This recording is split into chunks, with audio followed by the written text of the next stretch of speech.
تصمیم گرفتم چیزهایی که خیلی سخت گفتنش برام رو بیام براتون تعریف بکنم. مهاجرت من یک مهاجرتی بود اجباری، از روی دل بخواه نبودش، مثل خیلی از هموطنان عزیز.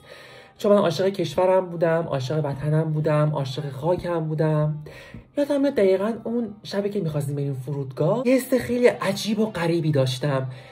احساس می‌کردم که دیگه قرار نیست تا خیلی سال دیگه برگردم ایران.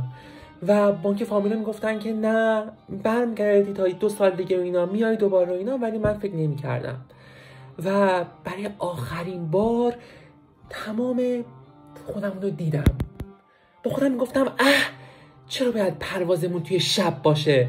من میخوام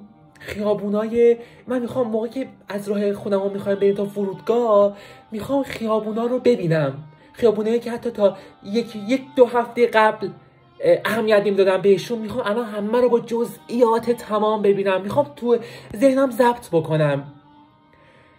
ولی شب بود، هیچ جا معلوم نبود راه بین خونه تا فرودگاه، ولی باز سعی میکردم اینطوری تابلوها رو ببینم که فارسی نوشته، خیابونا رو ببینم که چند تا همین ماشین، آدمایی که داخل ماشین هستن.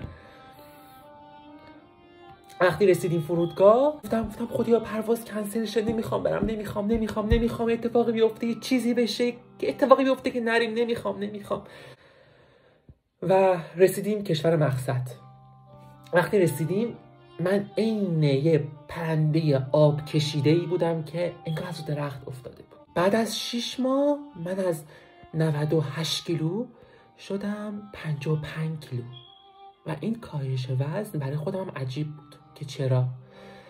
انقدر ناراحت بودم، خودم حالیم نمیشد، نگو که بدنم داشت از تو انگار میخورد منو.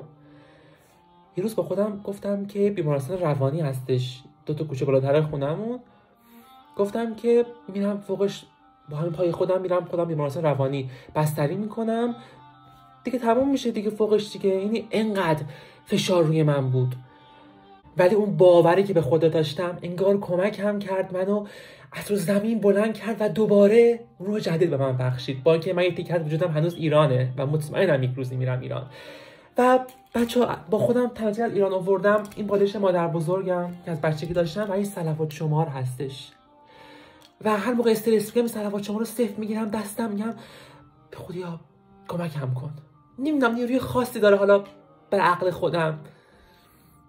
من به نمایندگی تمام ایرانی هایی که خارج از کشور هستن میگم که ما یک روزی به کشورمون خواهیم برگشت و در کنار هم با عشق زندگی میکنیم.